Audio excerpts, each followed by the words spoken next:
A graça e a paz, em nome de nosso Senhor Jesus Cristo.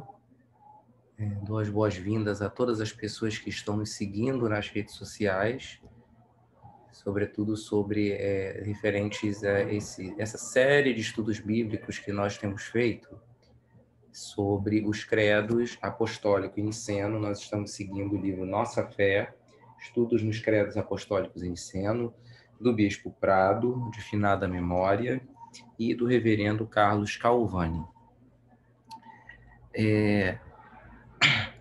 Na aula passada, nós falamos sobre o Espírito Santo. Na verdade, foi uma introdução sobre o papel do Espírito Santo na igreja. E eu gostaria, talvez, de fazer uma recapitulação sobre os pontos que foram colocados, que talvez algumas coisas não tenham sido relembradas pela gente. Então, primeira coisa é que o Espírito Santo nunca ficou tão claro para as comunidades cristãs primitivas. O papel de Jesus Cristo era muito claro, o papel de Deus Pai herdado do antigo Israel era relativamente claro, mas o Espírito Santo, num primeiro momento, ele não era compreendido de forma plena como terceira pessoa da Trindade. É justamente no tempo dos credos que a gente começa a ver um entendimento do real papel do Espírito Santo na vida da igreja. Mas o testemunho bíblico nos lembra de algumas referências ao Espírito Santo. O Espírito, por exemplo, como em 1 Coríntios, que sonda todas as coisas, né? A gente vai ver também, em vários pontos, os dons do Espírito Santo, né? Que estão em Gálatas, por exemplo, e em 1 Coríntios 13, como o amor como dom que suplanta a todos. E em várias referências do Antigo Testamento, o Espírito de Deus. O Espírito de Deus que age e motiva o povo do Antigo Israel a se libertar dos cativeiros, que também é o Espírito que age sobre a igreja e que desce sobre ela em Pentecostes.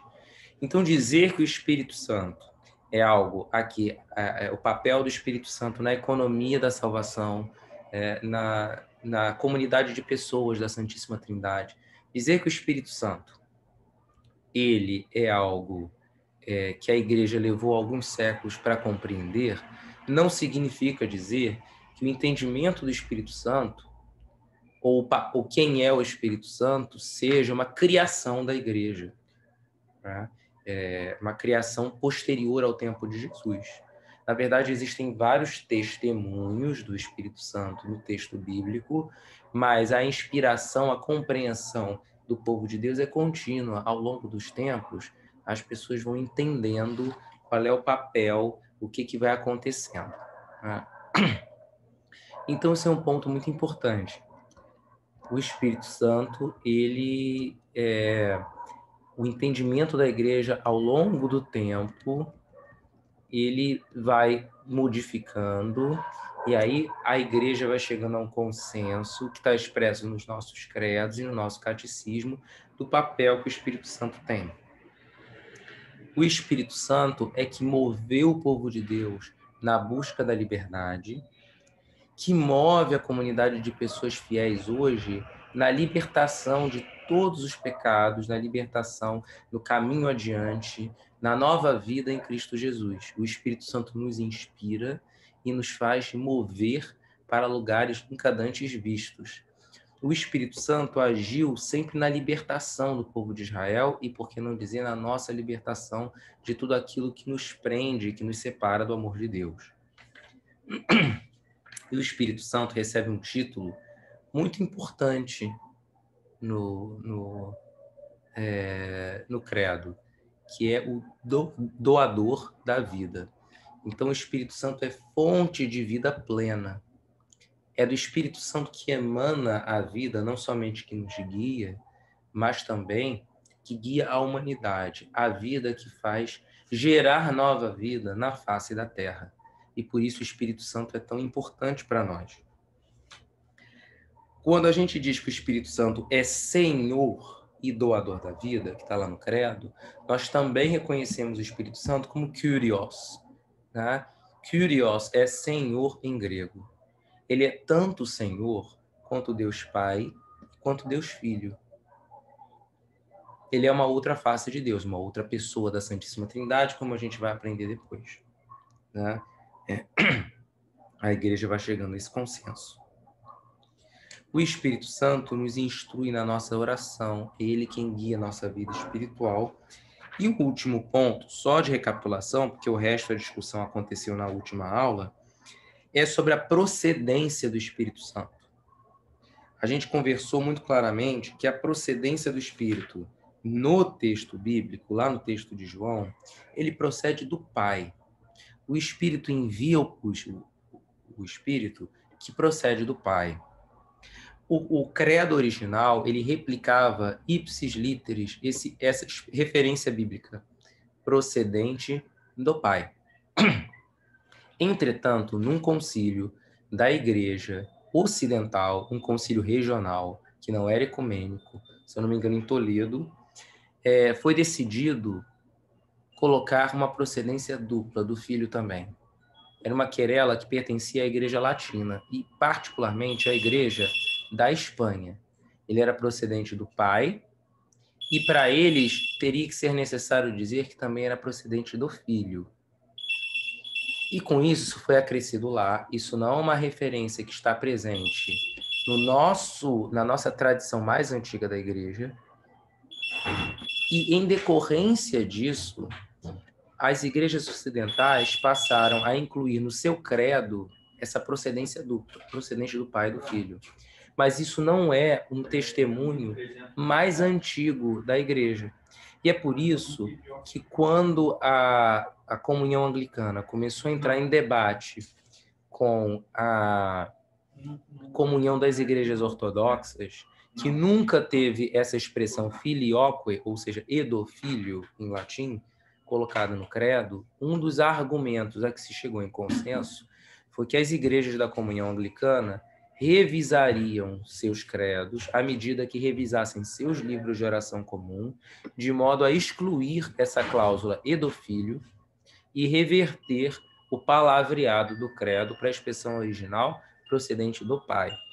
O credo de Nicéia, Constantinopla, ele fala procedente do Pai. E é por isso que o nosso livro de oração comum atual, bem como vários outros materiais da comunhão anglicana, publicados desde os anos 90 para cá, fizeram essa revisão. Saber se o Espírito Santo procede do Pai ou do Filho é uma querela minúscula na grande importância de todas as coisas. Isso daí gera uma discussão, às vezes, completamente insatisfatória. O importante é a gente saber o papel que o Espírito tem nas nossas vidas no dia de hoje.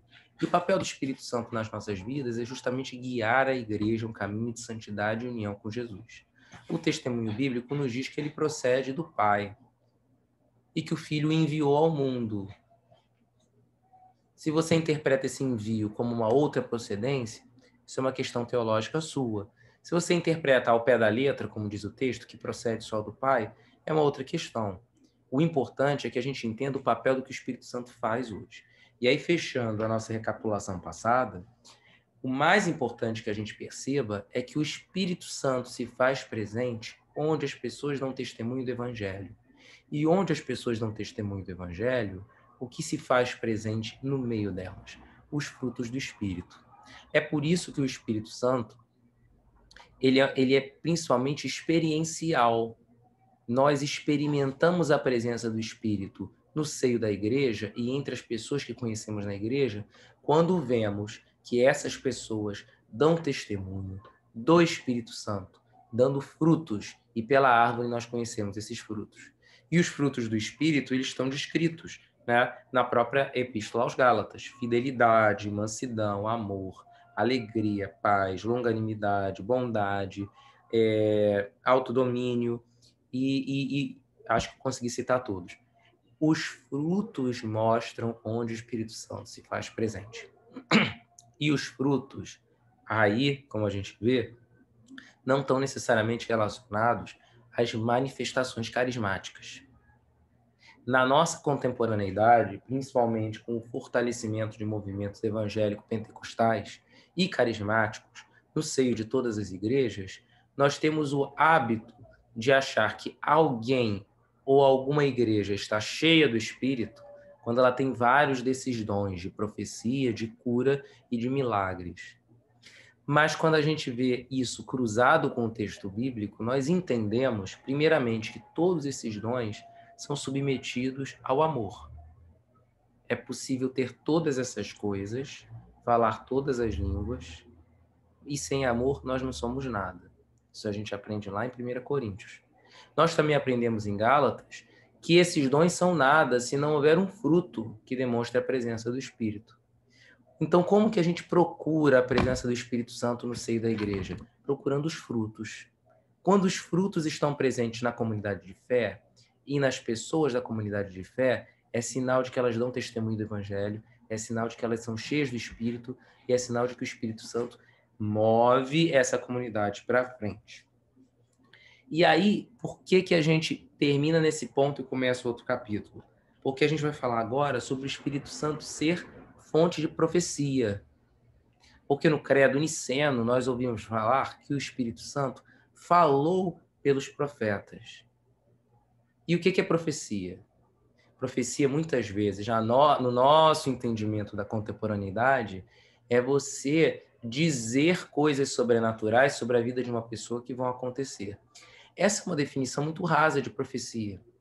Porque se, de fato, os profetas do texto bíblico, os profetas do Antigo Testamento, e as testemunhas proféticas do Novo, que replicaram a linguagem dos profetas, não necessariamente eram classificados como profetas, mas têm seus momentos de profecia, eles falam de coisas sobrenaturais que vão acontecer. Predições, falam. Mas eles falam isso muito mais em caráter de denúncia do que em caráter de clarividência. E o que acontece hoje em dia é que a gente meramente atribui à profecia o aspecto de clarividência. A profecia enquanto leitura de cartas ou leitura de mão. A profecia da igreja para substituir a curiosidade do ser humano em saber como vai ser o futuro. Quando, na verdade, a profecia no texto bíblico é uma denúncia do que está errado. E aí a predição do que vem no futuro é justamente a predição de algo ruim em consequência do pecado do presente.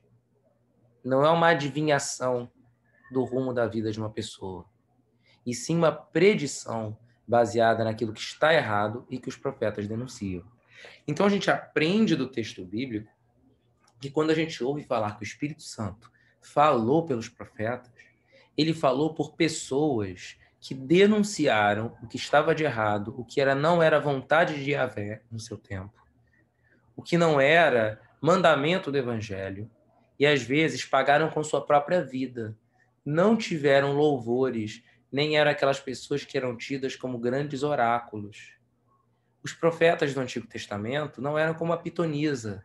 Os profetas do Antigo Testamento sofriam perseguição pela sua própria profecia. Eles não eram adivinhos. Quando eles predizem algo do futuro, na verdade, eles estão apontando para aquilo que nós já sabemos no presente, que é que o salário do pecado é a morte. Se a gente propaga pecado, se faz o mal, se sai do caminho de Deus, se comete injustiça, muitas vezes em nome de Deus, a retribuição que nós vamos ter no futuro é a nossa própria morte, ainda que não seja a morte terrena neste momento, mas pode ser até uma morte figurada. A gente perder o senso da vida, a gente perder o amor, perder a iluminação do Espírito Santo. Então, quando os profetas denunciam o que estava acontecendo no antigo Israel, ou o que estava acontecendo nas comunidades cristãs primitivas, ou o que estava acontecendo nos tempos de Jesus, a profecia é para dizer que aquelas pessoas precisam consertar os seus caminhos e se encontrar com Deus, mudar sua forma de agir. E essa profecia tinha um caráter muito político, porque muitas vezes ela era destinada a autoridades que exerciam poder. Porque na concepção do reino de Deus, ninguém deveria exercer mais poder que os outros. Na visão equilibrada, dentro da vontade de Deus, do Jardim do Éden, nós encontramos o ser humano em convívio com a natureza em igual pé de igualdade. Porém, ao longo dos tempos, hierarquizações entre as pessoas foram sendo criadas. Quando os profetas denunciam autoridades, eles o fazem porque sabem que aquelas autoridades têm o potencial de fazer mal a muita gente com suas ações iníquas. Às vezes a denúncia é um mal que nós fazemos individualmente, mas às vezes a denúncia é um mal denúncia a um mal coletivo que autoridades que exercem poder podem fazer. Um presidente da República, um governador de estado, um líder de uma grande empresa, uma pessoa da nobreza, uma pessoa extremamente rica, ela tem um potencial muito maior de cometer o mal, simplesmente porque existe uma concentração de poder nas suas mãos. E é por isso que muitas das profecias bíblicas vão de encontro a essas pessoas. Porque, embora elas sejam iguais aos olhos de Deus, por conta deste mundo desigual e infundido de pecado, elas têm um poder tão grande, e um poder muito grande, se comparadas às outras, de fazer o mal que vai afetar a vida de centenas, milhares e até milhões de pessoas. Então, o que a gente aprende sobre o testemunho profético que está na Bíblia, que não é o que a gente pensa, que não é o que as pessoas chamam de profecia, é o que está na Bíblia, é o que está no texto bíblico que a gente entende que é profecia na Bíblia. A gente aprende o seguinte, que segundo o texto bíblico, profecia é denúncia. Profecia também envolve predições, mas predições em decorrência da denúncia, e não predições em caráter de clarividência ou adivinhação. E, sobretudo, que pressupõe denúncia, sobretudo, a grandes detentores do poder financeiro, temporal, religioso, secular, poder administrativo de governo, justamente porque essas pessoas têm o potencial de, com suas más ações, fazer muito mal a muitas pessoas. Então, profecia, na Bíblia, está intrinsecamente ligada com justiça, porque o caminho de Deus é um caminho de justiça. Quando a igreja primitiva e patrística fala que o Espírito Santo falou pelos profetas, que a voz que sai das bocas dos profetas é inspirada pelo Espírito Santo, o que ela quer dizer com isso? Que se o Espírito Santo continua a abençoar a igreja hoje e continua a falar à igreja hoje, ele vai fazê-lo de forma similar aos profetas. Então, olha só quanta coisa a gente aprendeu do Espírito Santo. O Espírito Santo, ele é Senhor, né? Ele é Senhor em coigualdade com o Pai e o Filho. Ele inspirou o povo do antigo Israel, inspirou as pessoas no tempo de Jesus e inspira até hoje. Ele sempre esteve presente e guia a igreja. Nós o conhecemos pelos frutos que as comunidades e as pessoas das comunidades dão. E quando o Espírito Santo se faz presente e as pessoas estão cheias do Espírito Santo, elas falam como os profetas. E o que os profetas falam? Eles pregam a justiça de Deus, justiça para todos os povos, denúncia profética em caráter político, denúncia profética em caráter econômico, denúncia profética em como nós dispensamos o amor às outras pessoas, denúncia para tudo. E se o Espírito Santo guia a igreja, que vai ser o nosso próximo tópico na semana que vem, que a gente vai começar a falar da igreja, cremos na Santa Igreja Católica, se é o Espírito Santo que foi despejado, inundado sobre a igreja, para que a igreja siga adiante no caminho de Jesus, pregando o evangelho, dando frutos do mesmo, se é esse Espírito que fala pela igreja, a igreja tem que ter essa voz profética. Se a igreja não fala como os profetas, então ela não está sendo igreja cheia do Espírito Santo. E aí é muito importante a gente ter uma visão, porque é muito curioso, né? Eu sempre me remeto, eu me lembro claramente de uma das biografias da Catarina II da Rússia, né? Chamada Catarina Grande, que originalmente ela era uma princesa alemã e foi para a Rússia se casar com, se não me engano, o herdeiro do trono. Depois ela se tornou imperatriz por conta própria, despejou o ex-marido, depois o cara foi preso e morto, etc. E uma das coisas que a chocou no início é porque ela, habituada com a religião protestante, muito livre de ornamentos, ela se depara com a ortodoxia russa, que é cheia de ícones e de imagens e extremamente cheia de rituais, mais até que o catolicismo latino. E o metropolita de Moscou explica para ela que aquilo ali é tudo uma casca, como a ostra. A mensagem de Jesus, quando entra no coração da pessoa, é como o grão de areia que entra na ostra.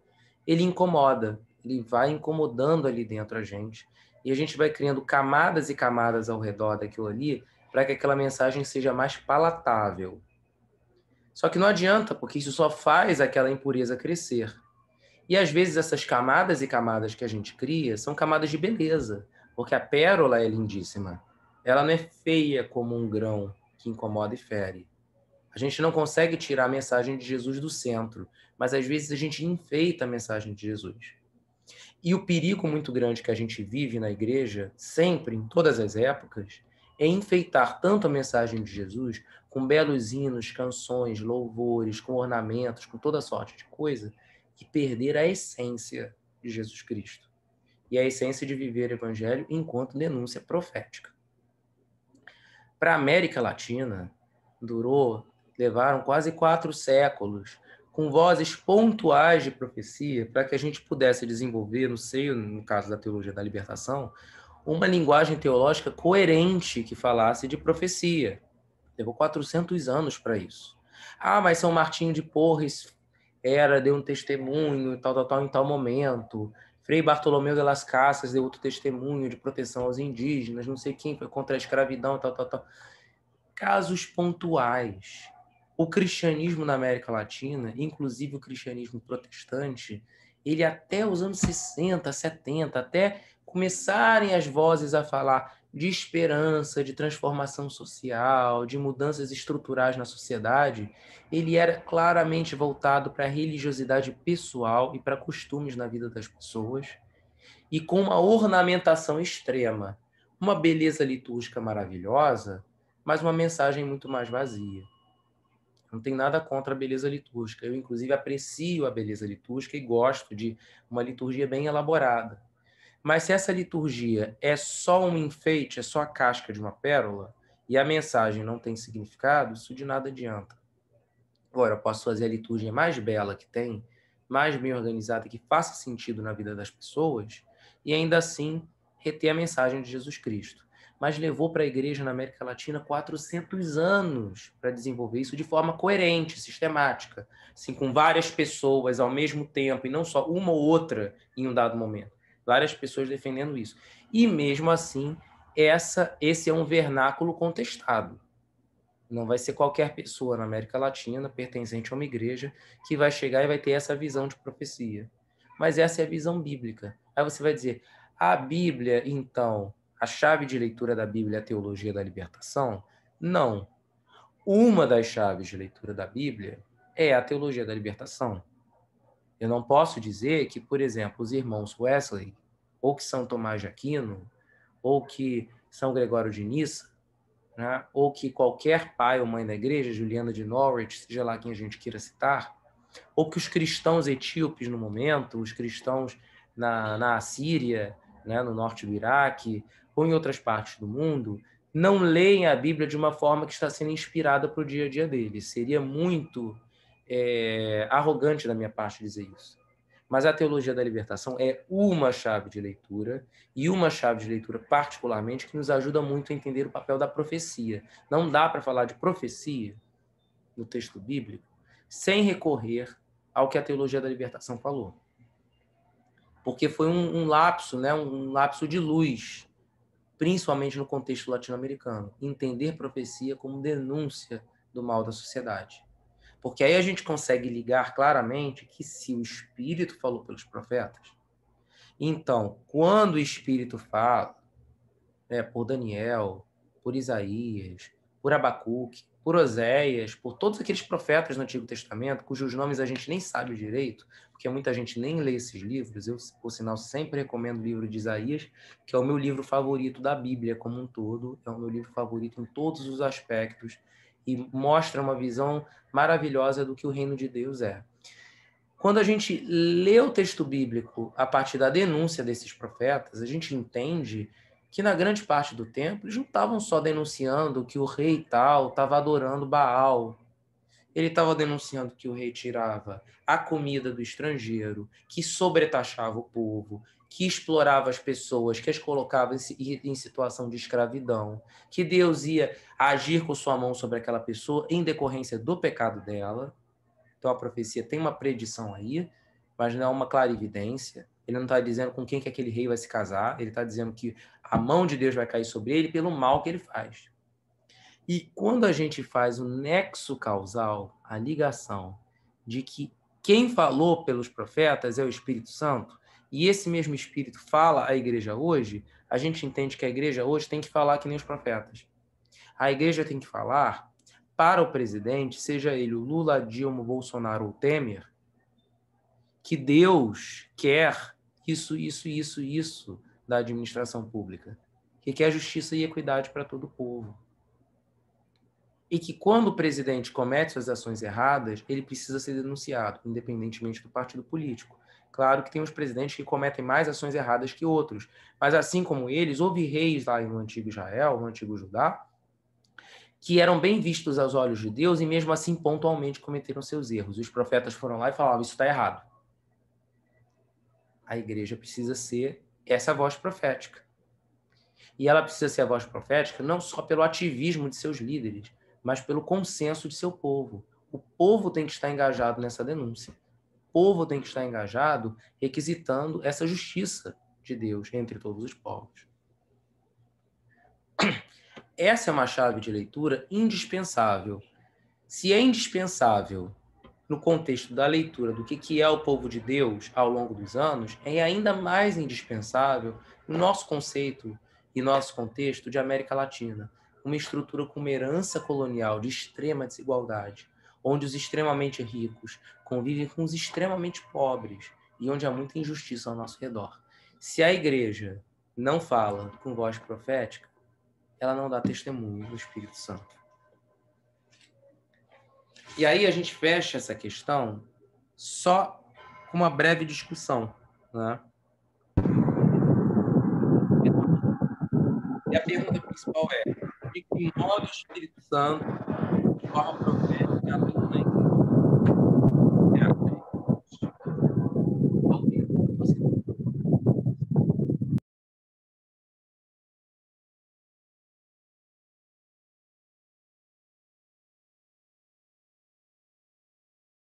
Repete que eu não escutei.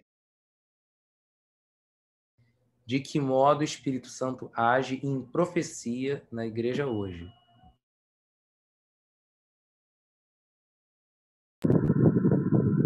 O meu som tá bom? Eu acho que quando eu liguei da outra vez, deu ruído. Bom, como sempre agiu, né? O Espírito Santo, aquele que vai dar coragem, né? Aquele que,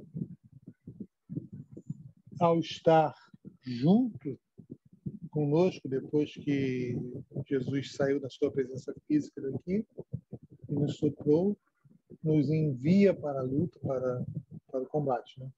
Agora, eu queria falar um pouco aqui. É o seguinte, bom, o credo apostólico é só crer no Espírito Santo só, né? No Niceno, tem uma coisa aqui que eu acho que seria interessante falar e eu acho que você não falou, não sei. Com o Pai e o Filho juntamente adorado e glorificado? Isso. Né? Porque eu acho que, assim, é a primeira vez que tem algo, né, escrito, eu não sei, não, claro, deve ter outras, vamos falar. No credo apostólico não tinha esta declaração da Santíssima Trindade, né? Que o Espírito Santo deve ser, né, adorado, né, e glorificado. Eu acho que aqui a presença no credo de, né, juntamente com o Pai e o Filho, o qual, com o Pai e o Filho, juntamente é adorado e glorificado. Eu acho que seria interessante a questão da Santíssima Trindade. Na última aula, a gente até chegou a falar um pouco sobre o papel do Espírito Santo como Senhor, né? E o que acontece?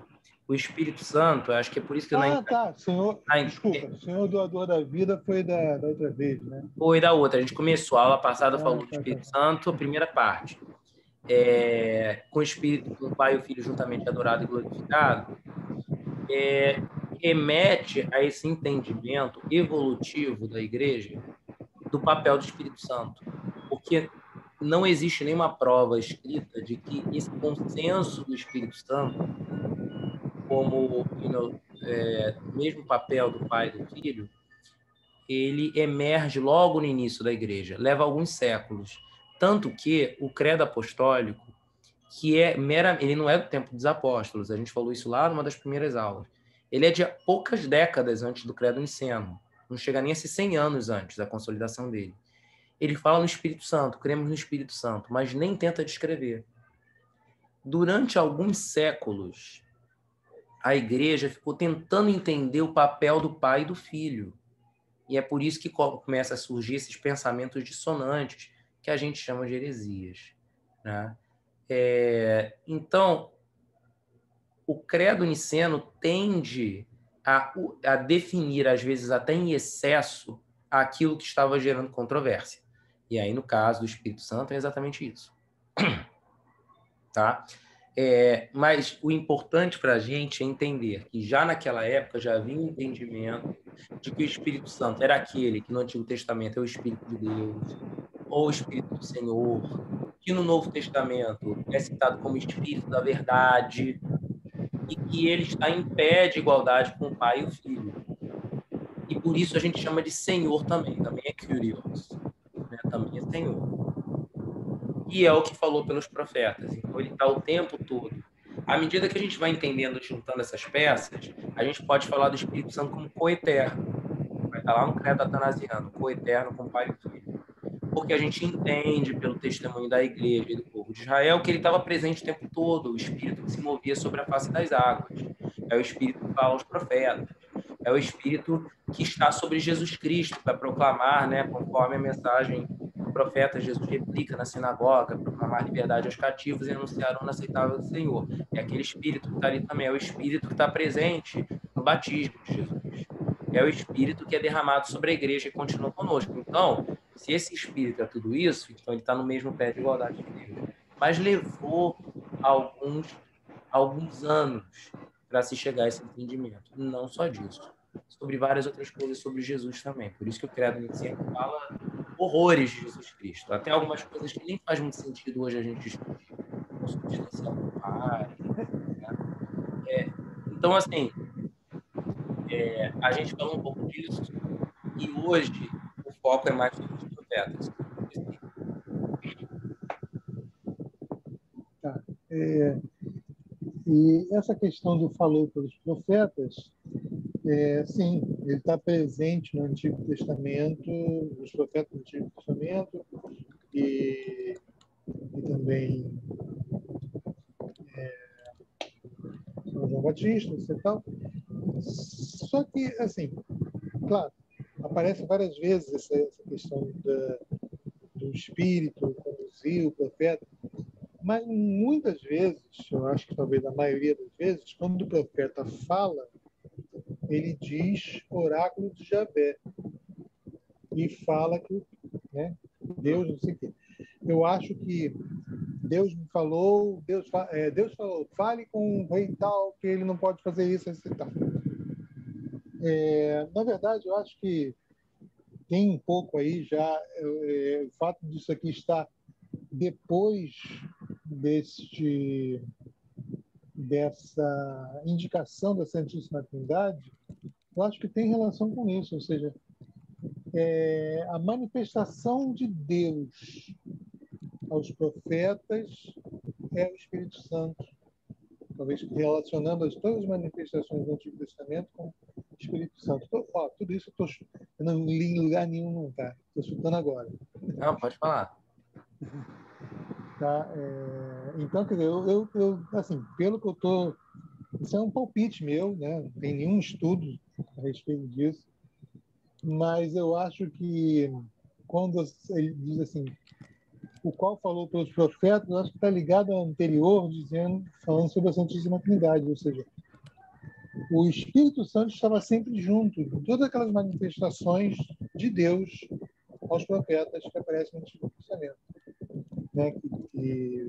Que o profeta falava, Deus falou para mim para eu poder falar.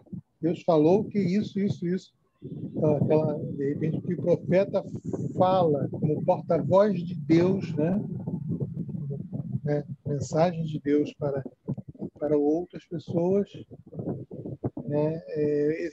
O Espírito Santo está nessa manifestação de Deus aos profetas. Eu acho que mais ou menos o credo niceno, de repente, queria jogar isso. Mas é só um palpite, desculpa.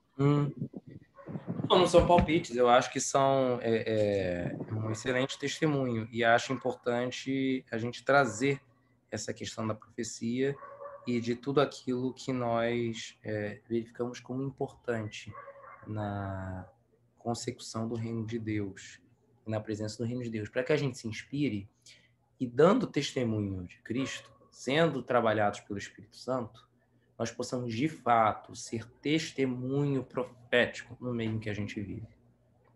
E enquanto igreja também. E que a gente aprenda que nós não sejamos como os profetas individualmente, mas como uma igreja que é profética. Que todos nós falemos em uníssono como profetas. O que a gente quer aqui não é que haja um ou outro profeta que anuncia a mensagem que o Espírito Santo inspira, mas sim que a igreja se transforme como Nínive no tempo de Jonas, que se converte como um todo. O profeta anuncia e a igreja adere à profecia. Ela segue junto no profetismo. Então é isso. Mais alguma coisa? Senão eu vou tentar fazer uma breve conclusão para a gente já saber o que a gente vai falar na próxima aula. Tem mais alguma coisinha? Não, perfeito.